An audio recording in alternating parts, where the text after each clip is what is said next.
Selamat datang di channel Hosiana TV. Sebelum Anda menonton, jangan lupa subscribe, like, komen, dan jangan lupa aktifkan lonceng pemberitahuannya supaya mengetahui video terbaru dari kami. Shalom Bapak Ibu Saudara yang dikasihi oleh Tuhan. Kita akan bersama-sama membukakan firman Tuhan di dalam Injil Yohanes. Injil Yohanes pasalnya yang ke-20.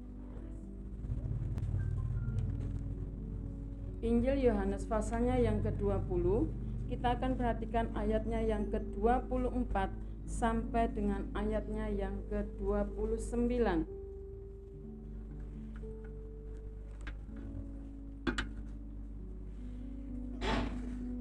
Yohanes 20 ayatnya yang ke-24 sampai dengan ayatnya yang ke-29.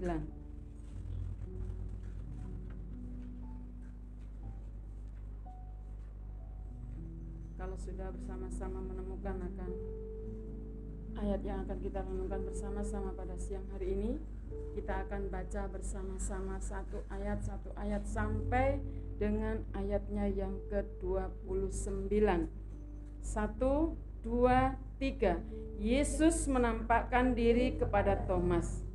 Tetapi Thomas, seorang dari ke-12 murid itu yang disebut Didimus, tidak ada bersama-sama mereka ketika Yesus datang ke situ. Maka kata murid-murid yang lain itu kepadanya, "Kami telah melihat Tuhan." Tetapi Thomas berkata kepada mereka, "Sebelum aku melihat bekas paku pada tangannya, dan sebelum aku mencucukkan jariku ke dalam bekas paku itu, dan mencucukkan tanganku ke dalam lambungnya, sekali-kali aku tidak akan percaya." 8 hari kemudian, murid-murid Yesus berada kembali dalam rumah itu, dan Thomas bersama-sama dengan mereka. Sementara pintu-pintu terkunci, Yesus datang dan ia berdiri di tengah-tengah mereka dan berkata, "Damai sejahtera bagi kamu." Kemudian ia berkata kepada Thomas, "Taruhlah jarimu di sini dan lihatlah tanganku, ulurkanlah tanganmu dan cucukkan ke dalam lambungku, dan jangan engkau tidak percaya lagi, melainkan percayalah." Thomas menjawab dia, "Ya Tuhanku dan Allahku." Kata Yesus kepadanya, "Karena engkau telah melihat aku, maka engkau percaya. Berbahagialah mereka yang tidak melihat, namun percaya." Demikianlah pembacaan firman Tuhan yang akan kita renungkan bersama-sama pada siang hari ini. Bapak Ibu Saudara yang dikasihi oleh Tuhan, pada siang hari ini saya ingin mengajak kepada Bapak Ibu serta saudara-saudara semua untuk mengingat akan beberapa hal. Yang pertama yaitu berapa lama kita sudah menjadi orang Kristen. Gak usah dijawab ya, hanya kita mengingat saja. Berapa lama kita sudah menjadi orang Kristen. Yang kedua, sudah berapa banyakkah kita mendengarkan firman Tuhan. Yang ketiga, sudah berapa banyakkah kita mendengar kesaksian-kesaksian tentang kasih, kuasa, pertolongan Tuhan yang luar biasa. Yang keempat, seberapa besar saudara mempercayai baik firman Tuhan maupun kesaksian-kesaksian yang kita dengar. Yang kelima, apa respon Bapak Ibu Saudara terhadap firman Tuhan dan kesaksian-kesaksian yang sudah kita dengar. Yang keenam, apakah saudara sungguh-sungguh percaya akan firman Tuhan?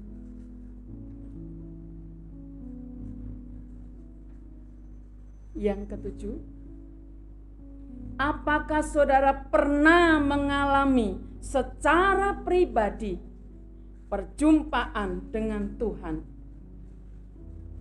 Merasakan kasih, merasakan kuasa dan pertolongan Tuhan ketika Bapak, Ibu, Saudara membaca, mendengarkan akan firman Tuhan, mendengarkan akan kesaksian-kesaksian.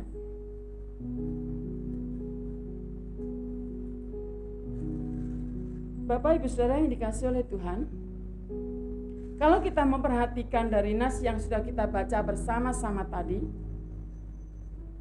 kita lihat bahwa nama Thomas ditulis sampai 5 kali dalam 6 ayat yang kita baca tadi.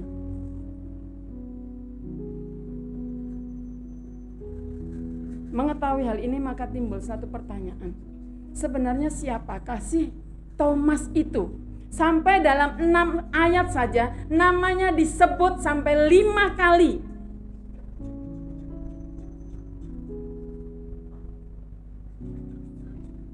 Thomas adalah salah satu dari 12 murid Yesus. Dan kalau kita perhatikan di dalam tulisan Rasul Yohanes ini, Yohanes memberikan gambaran mengenai karakter daripada Thomas. Coba kita perhatikan di dalam Injil Yohanes 11 ayatnya yang ke-16. Injil Yohanes pasalnya yang ke-11 ayatnya yang ke-16. Karakter apa yang diberikan oleh Yohanes kepada Thomas yang pertama? Yohanes pasalnya yang ke-11 ayatnya yang ke-16 dikatakan demikian. Lalu Thomas yang disebut Didimus berkata kepada teman-temannya, yaitu murid-murid yang lain, marilah kita pergi juga untuk mati bersama-sama dengan Dia. Bapak Ibu yang dikasihi oleh Tuhan, kalau kita baca secara keseluruhan dari ayatnya yang pertama, di situ adalah dikisahkan pada saat itu ada Lazarus dibangkitkan. Nah, pada saat itu Yesus mendengar ada Lazarus yang sedang sakit. Tetapi dikatakan di dalam firman Tuhan itu, saat Yesus mendengar, Yesus gak bergegas datang atau jalan menuju ke rumah Lazarus. Tetapi Yesus malah berkata, sengaja untuk tinggal 2 hari lagi di tempat ini. Nah, Bapak Ibu Saudara yang dikasihi oleh Tuhan, pada saat saya membaca per ayat dari cerita Lazarus dibangkitkan ini, saya juga termasuk orang yang kesel gitu. Kenapa?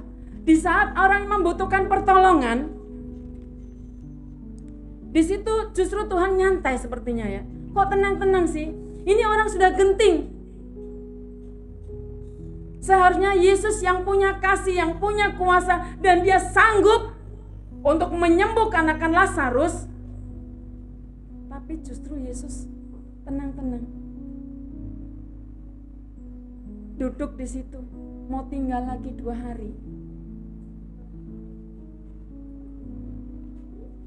Nah, saya kembali berbalik dalam kehidupan saya. Saya di sini sebagai hamba Tuhan. Saya sebagai istri gembala di tempat ini. Dan ini pengalaman kami waktu di Safira. Pertama saat ada salah seorang anak di situ, dia waktu salam ke saya, dia berbisik, "Ibu, bisa nggak Sabtu depan Ibu berdoa untuk bapak saya yang sedang sakit?" Bapak Ibu hari ini dia berkata, Sabtu gitu dia berkata, tapi dia minta Sabtu depan. Buat saya masih punya kelonggaran dalam 1 minggu. Tapi saat mendengar saya bilang, iya, Ibu akan ke sana sekarang. Lalu saya bilang ke Bapak, ayo kita ke rumah Angel. Bapaknya sakit. Dia minta didoakan untuk bapaknya. Dan akhirnya kami pergi. Dan kemarin memang saya nggak melayani. Saya ada di luar, saya ngobrol-ngobrol dengan mama-mama di situ. Terus ada lewat seret, loh, kok itu dari mana? Lalu ada orang tua bilang, dia sakit Bu, itu pulang dari rumah sakit. rumah sakit mana Intan Barokah. Nah, akhirnya nyeletuklah salah satu orang tua, Bu, buat grup. Saya bilang, iya, kemarin majelis kami sebenarnya sudah minta nomor HP ibu-ibu, tetapi ada beberapa yang lupa ya, akhirnya beginilah, nanti ibu akan bikin grup supaya kalau ada apa-apa kami bisa sampaikan ke ibu atau ke bapak. Dan akhirnya saya tanya, sakit apa anak itu? Katanya sakit tipes, Bu. Saya membayangkan anak masih kecil sudah kena sakit tipes, dan ada beberapa yang sakit. Saya tanya, sakit apa mereka? Panas, Bu, tapi sudah pada enakan, termasuk tadi Michael masih rewel, masih kolokan, makanya nggak mau datang. Selesai pelayanan saya langsung bilang, Bapak, kita pergi, ada yang sakit. Nah, saya berharap pada saat kejadian seperti Lazarus ini, Yesus juga seperti itu, saat mendengar jreng langsung mangkat gitu. Karena apa? Yesus justru punya kuasa. Kalau seperti saya dengan Bapak, saya meminta kepada Tuhan. Dan belum tentu kemarin selesai berdoa, nah itu langsung sembuh jreng, enggak. Mungkin ada waktu, mungkin bisa jadi juga langsung sembuh. Tetapi kalau Yesus berkata A, langsung jadi A, B, B. Tapi kenyataan di situ tidak. Nah, pada saat itu Thomas mendengar. Tapi dia berkata apa? Mari kita pergi juga. Sampai mati pun ayo, gitu katanya. Nah, Bapak Ibu Saudara yang dikasihi oleh Tuhan, Yohanes di sini ingin menyampaikan bahwa si Thomas ini punya karakter yang skeptis. Artinya dia kurang percaya gitu ya. Banyak keraguan-raguan, gak yakin. Tetapi ada tetapinya nih, dia orang yang setia. Nah, ini gimana ya? Dia ragu-ragu, dia gak percaya, tapi dia setia. Karakter yang pertama. Yang kedua, kita perhatikan. Yang kedua, dia punya karakter, kita lihat di dalam Injil Yohanes pasalnya yang ke-14. Yohanes 14 ayatnya yang kelima. Dikatakan di situ, kata Thomas kepadanya, Tuhan, kami tidak tahu kemana engkau pergi. Jadi bagaimana kami tahu jalan ke situ? Kembali, ada keraguan-raguan buat Thomas. Padahal di situ Yesus sudah sampaikan, kemana aku pergi, kamu tahu jalan ke situ. Tetapi Thomas masih bertanya, bagaimana kami harus tahu jalan ke situ? Nah, ini kalau saya boleh gambarkan, kalau seperti anak-anak sekolah ini, dia tell me gitu ya. Udah dengar, udah dijelasin, giliran ditanya, aku nggak tahu. Dengan kata lain, dia lambat di dalam menangkap, di dalam belajar. Tetapi, ada tetapinya nih, dia jujur. Jarang loh ya saya perhatikan, kalau di sekolah anak-anak yang begitu justru malu-malu biasanya. Gurunya nerangin kemana-mana, dia asik gini melongo. Nanti kalau ada siapa yang nggak ngerti, dia juga diam aja. Sudah ngerti semua? Sudah, Bu. Paham. Jelas. Giliran ada soal, plongo, tanya temannya. Enggak usah, enggak boleh. Mau tahu tanya sama ibu guru. Sudah diterangin, balik ke tempatnya, enggak ngerti juga. Lambat di dalam belajar. Tetapi dia punya apa? Punya kejujurannya, aku belum ngerti. Nah, itu yang harusnya ada di dalam kehidupan kita. Jadi jangan pura-pura belum ngerti, ngaku ngerti. Tanya paham, sudah. Padahal enggak ada. Nah, di sini Thomas enggak seperti itu. Dia belum tahu. Tapi dia berani berkata, nih Tuhan, aku belum tahu. Jadi walaupun lambat, tetapi ada kejujuran di dalam kehidupannya. Yang ketiga, di dalam nas yang sudah kita baca bersama-sama, kita lihat di situ, dia adalah seorang yang menuntut suatu pengalaman pribadi. Kita akan bersama-sama lihat dari ayat per ayat. Apa sih yang Thomas alami? Kalau kita perhatikan di dalam ayat yang ke-24, di situ tadi dikatakan bahwa Thomas tidak ada berjumpa dengan Tuhan Yesus. Karena di ayat yang sebelumnya, di 19 sampai dengan 23, di situ saat Yesus menampakkan diri kepada murid-muridnya, Thomas tidak ada. Gak tahu dia Thomas kemana, dia pergi. Sehingga pada saat Tuhan Yesus datang kepada murid-muridnya, menampakkan diri kepada murid-muridnya, Thomas gak tahu. Nah, pastinya di sini Thomas mengalami kekecewaan. Nah, kekecewaan inilah yang biasa membawa dia kepada kesendirian. Udahlah, diam aja, gak ngerti. Nah, itu yang dialami oleh Thomas. Selanjutnya ayat ke-25, apa yang dialami di dalam ayat yang ke-25?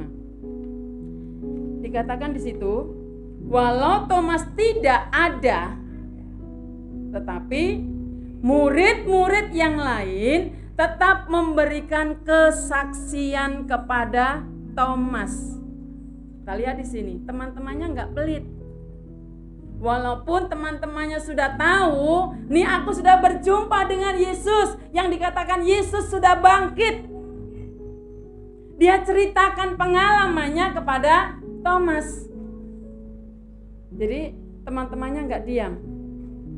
Teman-temannya sampaikan akan berita bahwa Yesus sudah bangkit. Nah, saat mendengar kesaksian dari teman-temannya itu, Thomas tidak dapat menerima akan kesaksian daripada teman-temannya. Jadi dengan kata lain begini, contohnya, saat saya bercerita akan pengalaman pribadi saya, Bapak ini gak langsung percaya. Oh iya, benar-benar mangget-mangget. Nah, biasanya kan gitu kita kalau dengarkan firman Tuhan. Amin. Amin. Dengarkan kesaksian temannya, wes hebat. Dia hidupnya selalu diberkati, percaya. Walaupun kita nggak tahu mungkin itu bohong. Nah, si Thomas ini nggak seperti ini. Dia tidak hanya mau mendengar atau cerita dari temannya. Oh iya, teman-temanku semua 11-11-nya sudah ketemu sama Tuhan. Tinggal aku sendiri nih. Ya sudahlah, aku percaya aja. Enggak. Tapi dia mengharapkan sesuatu yang lebih. Apa? Pengalaman pribadi. Jadi dia nggak mau mendengar katanya. Tapi dia pingin, aku juga akan mengalami seperti mereka ini loh. Aku juga pingin ketemu dengan Tuhan. Tuhan juga mau datang kepadaku.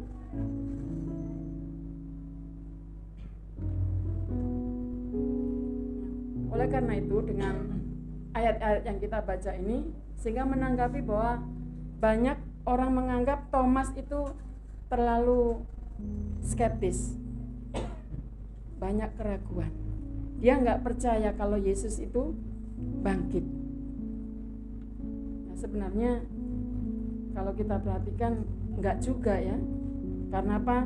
Kalau kita perhatikan di dalam Injil Lukas pasalnya yang ke-24 ayat 11 sampai dengan 12 dan juga ayat 23, kita nggak usah baca. Di situ dijelaskan bahwa murid-murid Yesus yang lain pun percaya itu karena mereka mengalami perjumpaan pribadi dengan Yesus. Maka saya katakan Thomas juga bukan seperti itu. Dia juga butuh berjumpa dengan Tuhan, karena murid-murid yang lain saat dia percaya pun dia mengalami perjumpaan dengan Tuhan. Jadi kita percaya bukan karena kita tidak melihat. Kita percaya itu karena melihat. Nah, begitulah kata lainnya. Nah, apa yang dialami di dalam ayat yang ke-26 sampai dengan 27 oleh Thomas? Katakan di situ, pada hari yang ke-8 Thomas masuk bersama-sama dengan murid-murid yang lain, dan saat itulah Tuhan Yesus kembali menampakkan diri kepada murid-muridnya. Jadi pada saat di ayat 26 dan 27, Yesus kembali menampakkan diri dan di situ ada Thomas.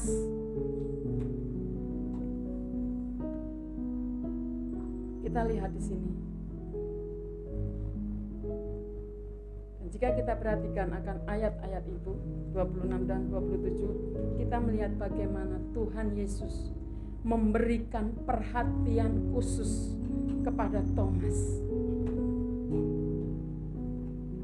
Tuhan Yesus tahu persis apa yang diperlukan oleh Thomas.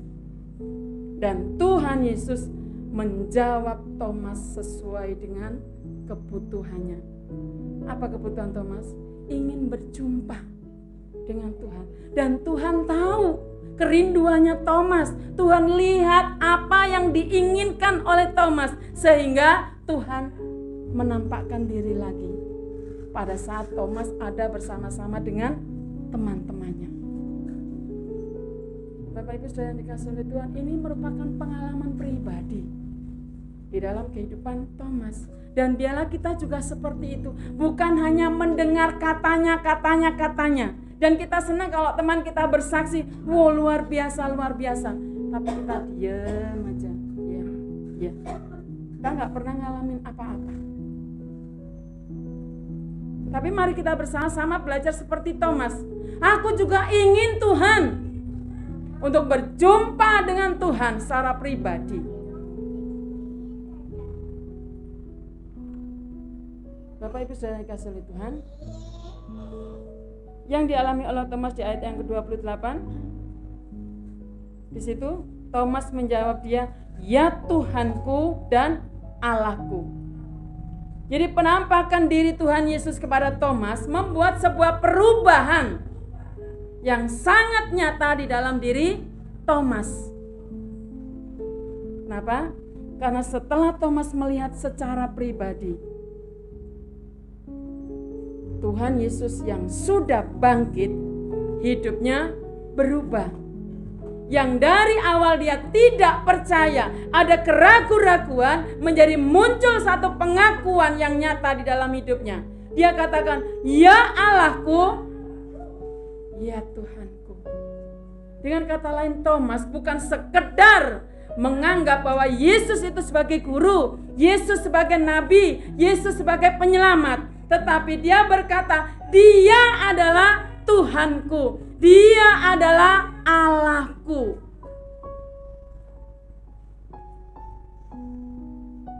Bapak Ibu Saudara yang dikasihi oleh Tuhan,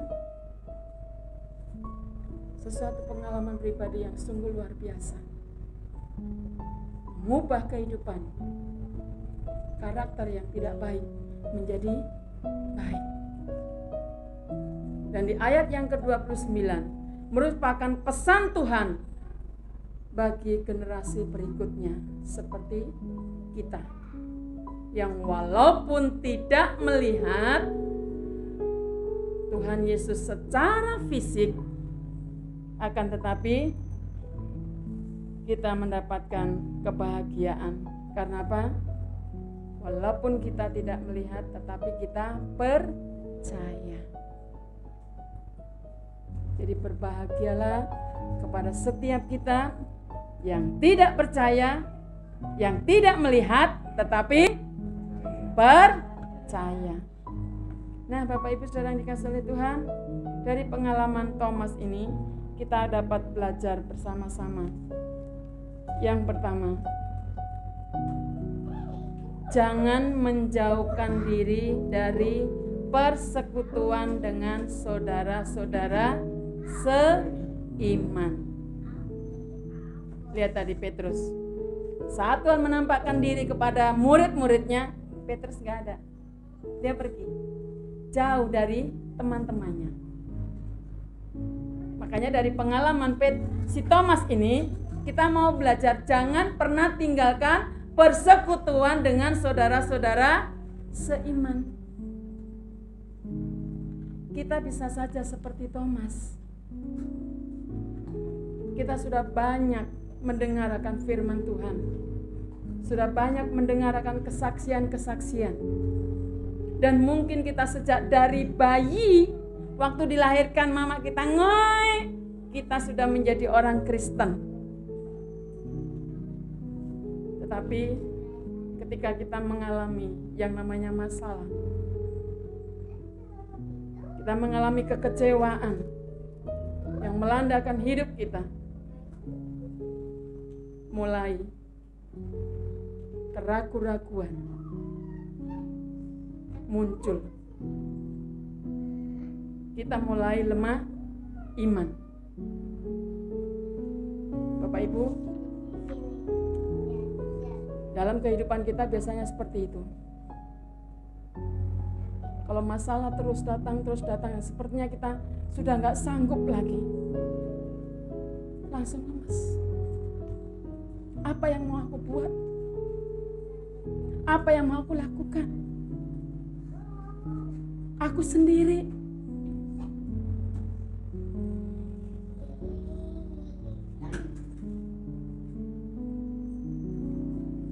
Semua sudah jauh dari aku.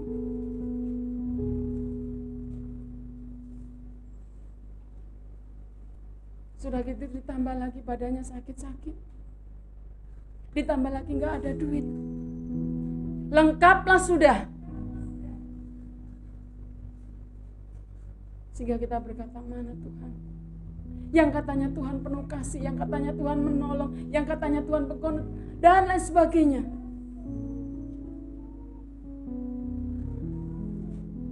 Bapak Ibu, kalau kita nggak cepat-cepat bangkit, maka kita akan terus lama-lama hilang, nggak tahu kemana arahnya.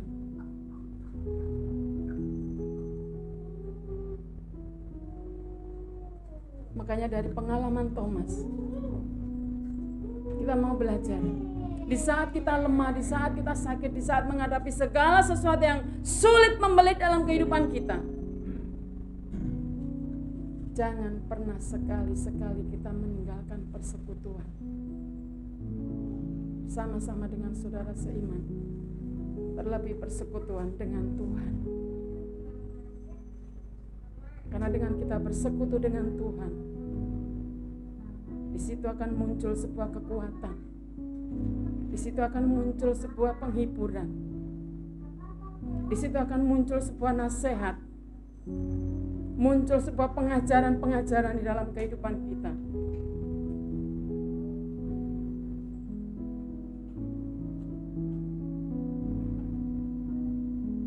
Bapak Ibu, sesuatu hal yang sulit di dalam kehidupan kita untuk menangkis di saat kita lemah, kalau kita nggak goyah.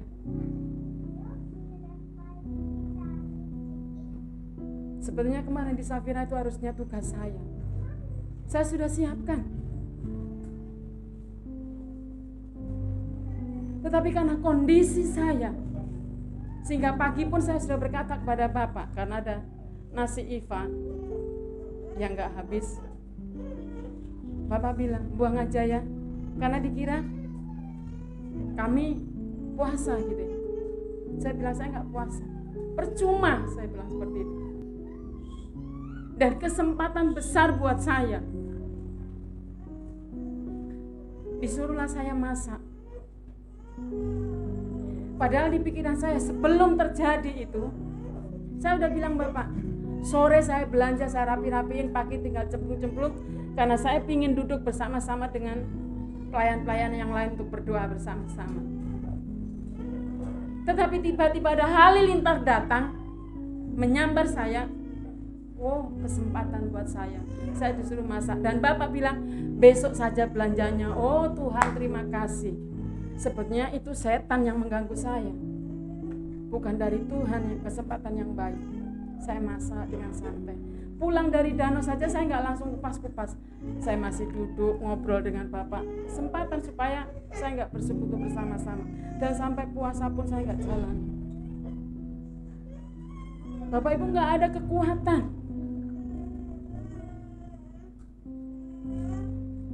Dan saat itu memang saya gelisah.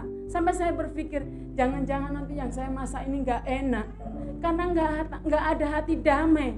Walaupun saya ngerjakan, tapi saya terus berpikir dan telepon itu, HP terus berbunyi, SMS, dan tambah parah saya.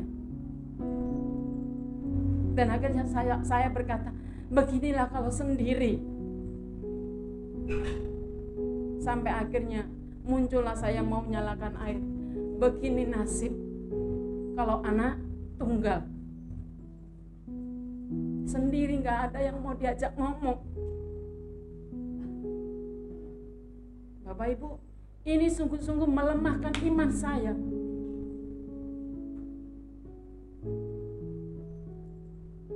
Dan sampai akhirnya saya memang sambil gurau dengan Bapak, dengar mereka yang pelayan-pelayan yang ikut bersama dengan siang. Sekali-sekali dong kita pelayan nyuruh gembala. Sebenarnya saya memberikan contoh yang gak baik. Gak ada yang namanya bawahan nyuruh pimpinan. Adanya pimpinan nyuruh bawahannya begini. Suka tidak suka ya harus dikerjakan. Tapi saya bilang, Bapak, sekali-sekali saya memerintah gembala. Walaupun dia suami, tapi tetap saya ini harus taat sama gembala. Posisi gereja, saya jemaatnya. Di rumah saya istrinya. Bapak Ibu,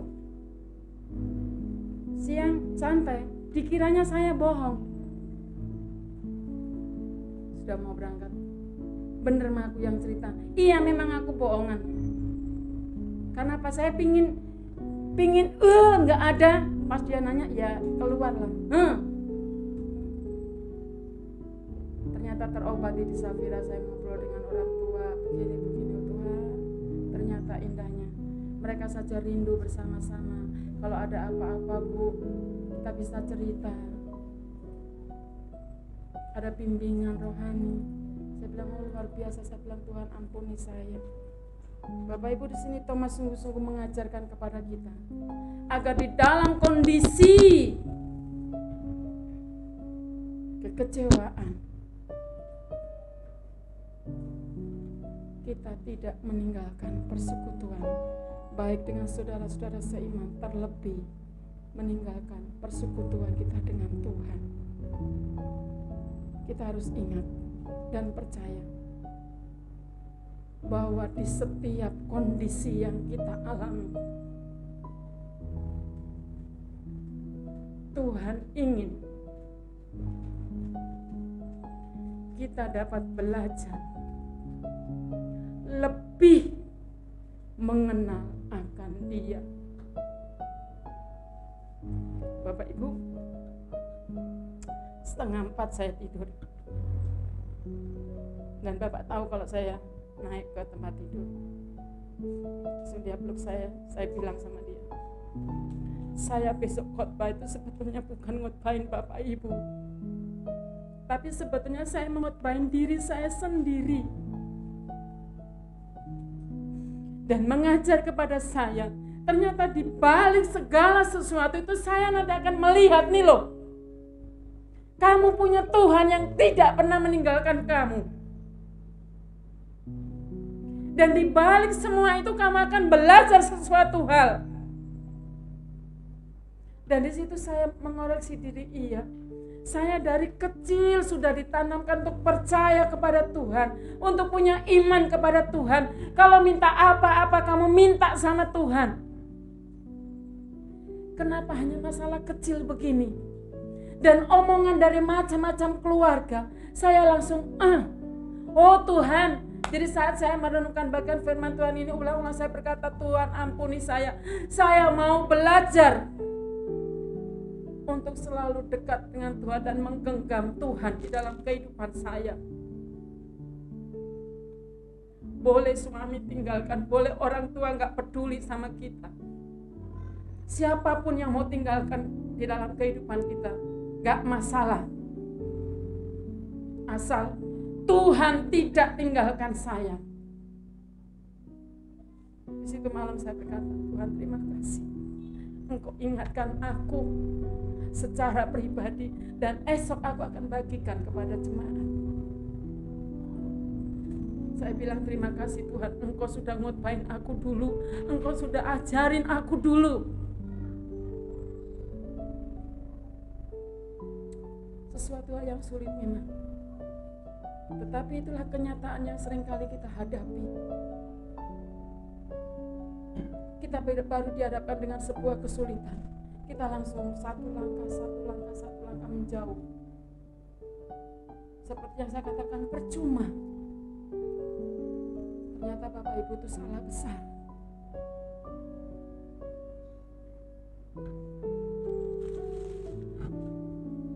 Bapak Ibu saudara yang dikasihi oleh Tuhan, mari kita bersama-sama senantiasa menaruh rasa percaya yang besar, iman yang kuat. Dan kita harus selalu ingat, dalam setiap kondisi apapun yang kita alami, kita tetap ingat punya Tuhan. Dan Tuhan ingin supaya kita belajar terus mendekat kepada Dia. Karena kita terus mendekat, maka kita akan mengenal Dia secara pribadi. Yang kedua, pelajaran yang kedua adalah tetaplah percaya dan menantikan Tuhan. Bapak Ibu saudara yang dikasihi oleh Tuhan, kita harus percaya bahwa Tuhan tidak pernah mengecewakan kita.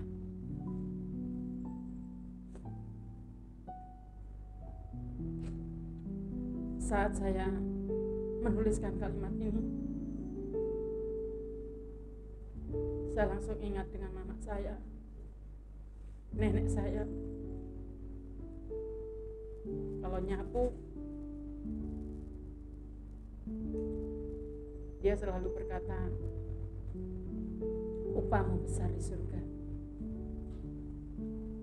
Karena gereja yang ada di belakang rumah itu dulu mama saya yang bersih-bersih gitu ya.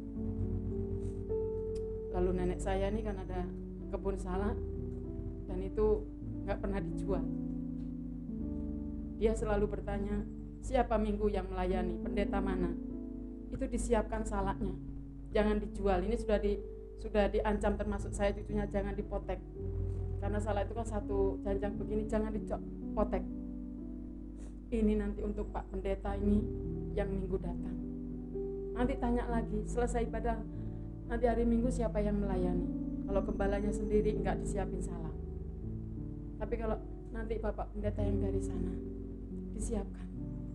Saya bilang, dapat duit dari mana ya? Tapi itulah yang dilakukan. Dan mama saya, nenek saya itu selalu berkata, upahmu besar di surga.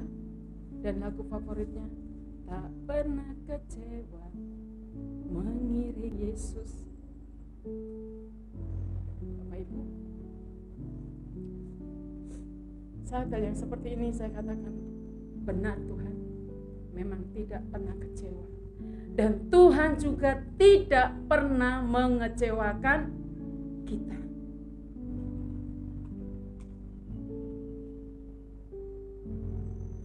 Dia selalu memperhatikan kita, pribadi lepas pribadi. Tuhan mengerti setiap kebutuhan kita secara pribadi.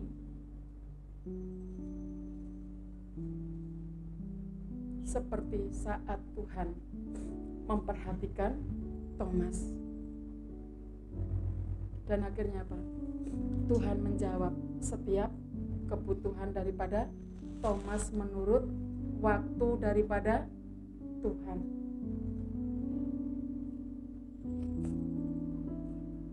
Jadi walaupun kita tidak melihat akan Tuhan secara fisik, tapi kita dapat merasakan akan kehadirannya melalui Roh Kudus di dalam diri kita. Dan Bapak Ibu, dalam hal ini sungguh kita harus menaruh rasa percaya yang besar kepada Tuhan. Sebetulnya saya minggu-minggu ini sungguh bergumul.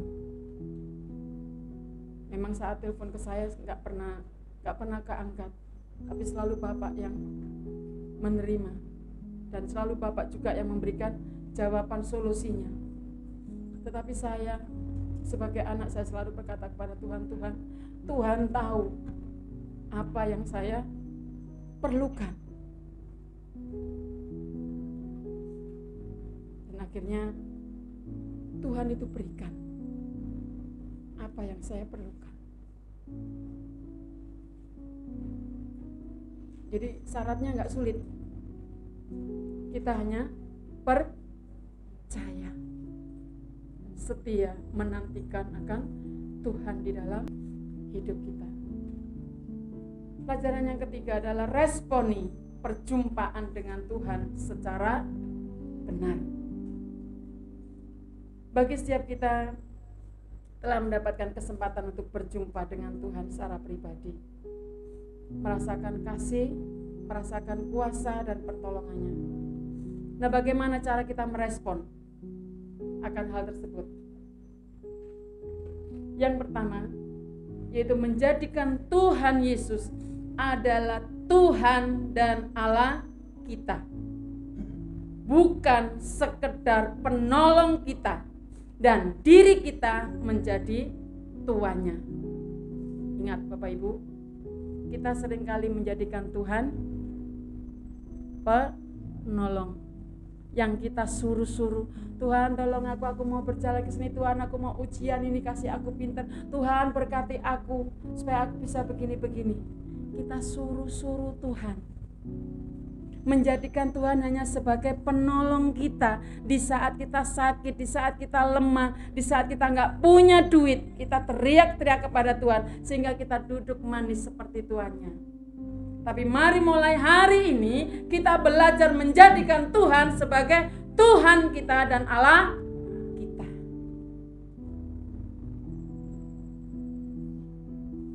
Yang kedua, caranya merespon adalah menyaksikan kepada orang lain akan pengalaman kita dengan Tuhan. Mengapa kita harus menyaksikan?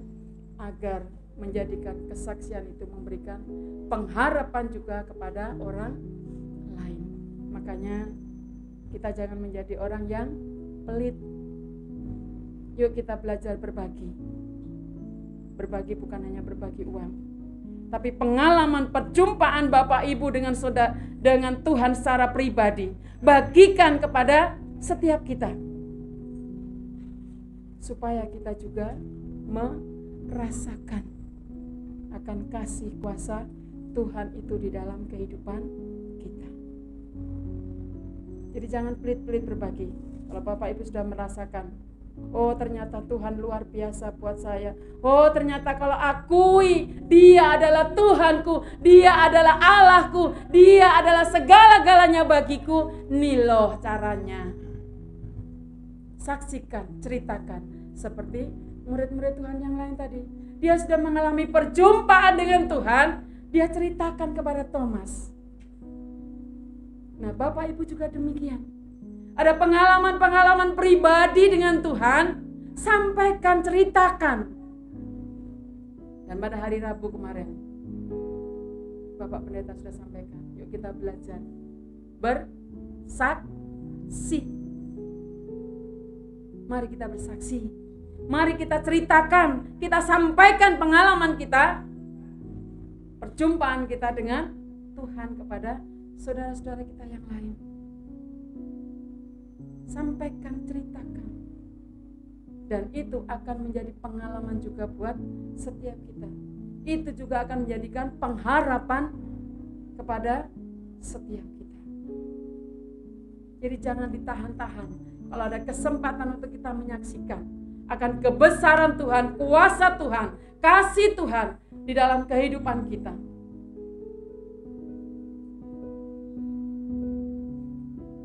Bapak Sinurat juga sudah mengajak kepada kita. Ceritakan, saksikan kasih Yesus. Jangan malu-malu. Dan khususnya untuk anak-anak remaja pemuda, jangan pernah malu akui kalau dirimu adalah anak Tuhan Yesus. Dan jangan sampai saat kalian mengenal cowok, dia punya mobil, kerjaannya mapan. Aku kalau sama dia, was, hidup enak. Enggak apa-apalah, aku ikut aja. Waktu kenal ditanya, kamu orang Kristen? Kan itu mamaku yang Kristen, bapakku yang Kristen. Terus kamu? Enggak, aku gak pernah gereja. Jadi gampanglah diajak. Jangan pernah malu. Bila perlu di sekolah, ceritakan sama teman-temannya. Nyanyi-nyanyi. Pendeta kalau ada pertemuan-pertemuan, satu lorong gak peduli, sambil mandi nyanyi, biarin mereka dengar. Dan itu sampai teman-teman biasa dia kalau apa-apa nyanyi. Karena dengan pujian itu memberikan kekuatan kita, memberikan dorongan semangat dalam kehidupan kita. Sampai pada akhir PLPG, saya nggak tahu, ada satu orang yang berkata, di tempat kami punya artis. Dan saya nggak nyadar kalau kamar mandi itu ternyata pelong ke sono, hanya disekat begini. Jadi suara saya ternyata ke sono-sono. Dan waktu dipanggil, coba tolong artisnya muncul, saya tengok artis mana. Akhirnya tangan saya digandeng, ayo ke depan nyanyi. Saya berkata, saya nyanyi lagu gereja, nggak masalah. Dan ternyata itu memberikan damai pada saat mereka ngelembur menyelesaikan tugas. Bapak Ibu, khususnya anak-anak, karena kalau Bapak Ibu sudah pasangannya sudah pas. Nah, yang anak-anak remaja pemuda yang belum, masih cari-cari, jangan pernah malu akui bahwa Yesus adalah Tuhanmu, Yesus adalah Allahmu, dan aku muridnya, aku anaknya. Oke? Siap? Bunda Mri? Jangan tawar-tawar. Kita harus percaya bahwa Tuhan Yesus bangkit untuk siapa? Untuk kita. Amin. Mari kita bersama-sama tunduk kepala.